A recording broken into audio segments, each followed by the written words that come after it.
81 JDU and Chirag Paswan, Ram Vilas Paswan 21 leading and winning. MIM 5, Rashtriya Janata Dal, that is Tejasvi's party 26, 74 నుంచి 26 total wipe out complete గా. ఇక్కడే మీది SIR చాలా important. 38 seats they lost. మీదే SIR మీరు తమిళనాడులో conduct చేయండి, west బెంగాల్లో కండక్ట్ చేయండి, మీకు ఇట్లాంటి రిజల్ట్సే వస్తుంది. ఈ ఫేక్ ఓటర్స్ అందరిని తీసేశారు. వీళ్ళు దీని మీదే బతికారు. ముందు మీకు గుర్తుంటుంది, ఇది ముందు ఈవీఎం వచ్చే ముందు బ్యాలెట్ పేపర్ ఉండే, అది ఒక ఇండస్ట్రీ ఉండే బీహార్లో. ఎలక్షన్ అంటే ఫస్ట్ బూత్ క్యాప్చరింగ్, వచ్చి బందుకులు పెట్టి పోలీసు వాళ్ళు పంపించేస్తారు, అందరు పంపించి కూర్చొని రోజంతా కొడతారు, స్టాంప్ కొడతారు. And it was known to everybody, అందరికి తెలుసు అది. కానీ అప్పుడున్న ఎలక్షన్ కమిషన్ వీళ్ళందరూ మాట్లాడతారు కదా, పెద్ద పెద్ద స్పీచ్లు ఇస్తారు, దే వర్ అబ్సల్యూట్లీ ఇన్ఎఫెక్టివ్. దాని తర్వాత ఈవీఎం తీసుకొచ్చిన, ఎందుకు ఈవీఎం అబ్జెక్ట్ చేస్తున్నారు? ఎందుకంటే ఈవీఎం మీరు ఎంత అట్లా కూర్చొని కొట్టలేరు కదా, మీకు ఒక టైం ఉంటుంది, ఒక నిమిషమైనా పడుతుంది ఒక ఓటుకి. చేయలేరు, క్యాప్చర్ చేయలేరు. ఈవీఎంస్ మీరు ఏం చెప్తారు, సీసీటీవీలు పెడుతున్నారు, సెక్యూరిటీ ఫోర్సెస్ స్ట్రిక్ట్ చేసేస్తారు, ఆ అబ్జర్వర్స్ పెట్టారు మీరు. ఇప్పుడు ఏమంటారు? ఇప్పుడు నేను అదే మళ్ళీ కాంగ్రెస్ వాళ్ళని కూడా ఇంకో డిబేట్లో చూసి నేను చెప్పాను చూడండి, మీ దగ్గర 64 లక్షల మంది తీసేశారు. అరే మీరేం చేశారా నాయన? నిద్రపోతున్నారా? మీ చేతికి మీకు లిస్ట్ ఇచ్చారు కదా, మీరు ఆ లిస్టు ప్రతి ఓటర్ బూత్కి ఇచ్చారు కదా. మీ ఏరియాలో ఉన్నప్పుడు, మీ బూత్ ఇన్ఛార్జ్ ఉన్నప్పుడు మీకు తెలుసు మీ పక్కన ఇంట్లో ఫ్లాట్లో ఎవరు ఉంటారు, ఇక్కడ ఉంటారు, మీకు అందరు తెలుసు. మళ్ళీ వచ్చి ప్రెస్ కాన్ఫరెన్స్ చేసి పీపీటీలు పెట్టి, అది చూడండి ఈమె సునీత, ఈమె స్వీటీ, ఈమె సరస్వతి, వీళ్ళందరూ వచ్చి ఓటేశారు, బ్రెజిలియన్ మోడల్ ఫోటో పెట్టుకుని. మీకు తెలుసు డెడ్ లైన్ ఉంది. ఎలక్షన్ పిటిషన్ ఫైల్ చేయాలంటే హర్యానాలో 26 ఎలక్షన్ పిటిషన్స్ ఫైల్ అయినారా వాసుదేవన్ గారు, మీకు తెలుసా? దాంట్లో 12 ఇంకా పెండింగ్లో ఉంది, 12-16 పెండింగ్లో ఉన్నాయి. ఇంకా ఆ ఎలక్షన్ పిటిషన్ ఎందుకు కొట్టుపడేస్తారు ఎలక్షన్ కోర్టులు? నో, ఓడిపోయిన క్యాండిడేట్, కాంగ్రెస్ క్యాండిడేట్ కేసేశారు, కౌంటింగ్ తప్పు ఉంది, అది తప్పు ఉంది, ఇది తప్పు ఉంది, చెక్ చేశారు, నథింగ్ డూయింగ్. మీరు కంప్లైంట్ ఫైల్ చేస్తే సీసీటీవీ ఇమేజెస్ ఉంచుకుంటారు యాజ్ పర్ సుప్రీంకోర్టు రూలింగ్ 6 నెలల దాకా. మీరు ఇవ్వకపోతే డిస్ట్రాయ్ చేస్తేస్తారు. ఏం చేసుకుంటాం అది పెట్టుకొని? అంతే కదండి. మీరు కంప్లైంట్ చేస్తే మీ ఈవీఎంలు పక్కన పెడతారు, ఆ ఈవీఎంలు రీసెర్చ్ చేయరు వాళ్ళు. మీరు కంప్లైంట్ చేయకుండా 2 సంవత్సరాలు 3 సంవత్సరాల తర్వాత వచ్చి ఓట్ చోరీ జరిగింది, మహాదేవ్పురాలు జరిగింది, అక్కడ అలాంటి జరిగింది, ఇక్కడ జరిగింది, అక్కడ ఎక్కడండి ఇదంతా? అండ్ మోర్ ఓవర్ మీరు ఇంత అలిగేషన్స్ చేస్తున్నప్పుడు మీరు అఫిడవిట్ ఫైల్ చేయండి. అప్పుడు ఏమంటున్నా, నో నో నో నో, నా కొట్లాడ గవర్నమెంట్తోని, నా కొట్లాడ వీళ్ళతో కాదు, ఎలక్షన్ కమిషన్ వ్యతిరేకంగా నేను కొట్లాడుతాను, I'm fighting against the Indian state. ఆలోచించండి, you're fighting against the country అంట.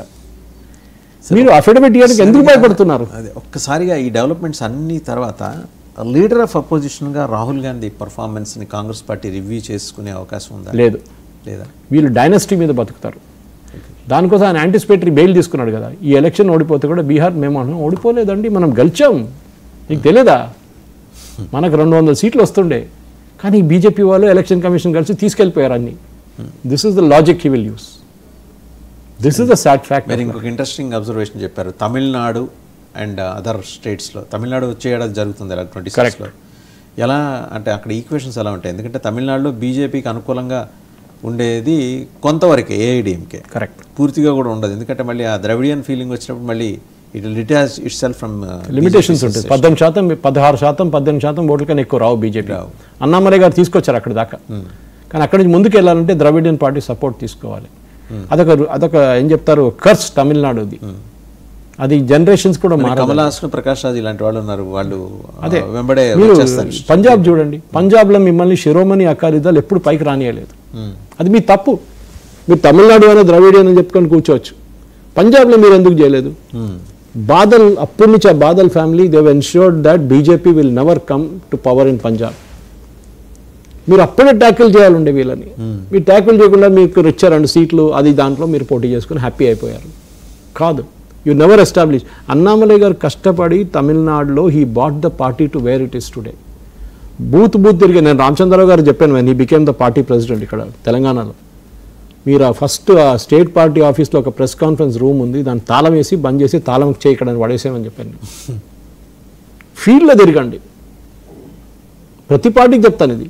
కానీ బీజేపీ అడ్వాంటేజ్ ఏంటంటే వాసుదేవన్ గారు, మీకు తెలిసిందే, వాళ్ళ కార్యకర్తలు ఫ్రీగా పనిచేస్తారు. వాళ్ళకి బిర్యానీ వద్దు, మందు వద్దు, డబ్బులు వద్దు. అక్కడెక్కడ ఎక్సెప్షన్స్ ఉండొచ్చు, కానీ మెజారిటీ వాళ్ళ సంఘ్ నుంచి వచ్చే బ్యాక్గ్రౌండ్ నుంచి వచ్చే వాళ్ళు సైలెంట్గా పనిచేసి వెళ్ళిపోతారు. వాళ్ళు ఎక్కువ గొడవ చేయరు. సంఘ్ వాళ్ళు ఏమంటారు, మేము అసలు దీంట్లో ఇన్వాల్వ్ కాము, మేము జనజాగరణ చేస్తాం, కానీ మేము ఇదంతా చేయమని చెప్పి, విచ్ ఇస్ అగ్రియబుల్ ఆల్సో.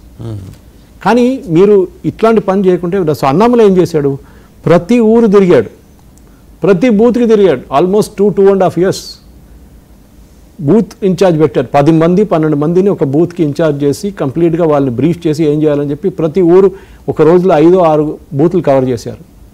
దాంతో ఏమైంది, స్ట్రక్చర్ ఇంప్రూవ్ అయింది బీజేపీది అక్కడ. లేకుంటే ఇప్పుడు ఇక్కడ అడుగుతానండి రాజధానిగా ఎగ్జాంపుల్, ఖమ్మంలో లేకుంటే ఎక్కడన్నా మంచిర్యాలలో బీజేపీకి అన్ని బూత్ ఇన్ఛార్జెస్ ఉంటారండి?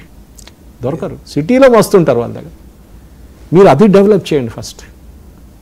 ఇది ఎందుకంటే కాంగ్రెస్ వాళ్ళకి అడ్వాంటేజ్ ఏంటంటే బీఆర్ఎస్ వాళ్ళకు డబ్బులు ఇస్తే వాడు వచ్చి కూర్చుంటాడు. వాడికి 2,000 రూపాయలు ఇచ్చి పెట్రోల్ పంపించి వాడికి బిర్యానీ తెప్పించి సాయంత్రం మందు ఇచ్చేస్తే హ్యాపీ. వాడు బూత్లో కూర్చుంటాడు, వచ్చే వాళ్ళ పేర్లు టిక్ చేసుకుంటూ పోతాడు. బయట 5 మంది ఉంటారు, వాళ్ళు ఓటర్ లిస్ట్ చెక్ చేస్తారు, స్లిప్లు ఇస్తారు, వెళ్ళిపోతారు. This party has got that advantage. వాళ్ళు యూజ్ చేయట్లేదు అది. సో ఆ ఫస్ట్ స్టెప్ మీరు బూత్ ఇన్ఛార్జెస్ని అపాయింట్ చేయండి. మీరు అడిగిన ప్రశ్నకి, ఎందుకంటే తమిళనాడు అని మీరు స్పెసిఫిక్గా అడిగారని చెప్తున్నాను నేను. ఈ ప్రాబ్లం తెలంగాణలో కొన్ని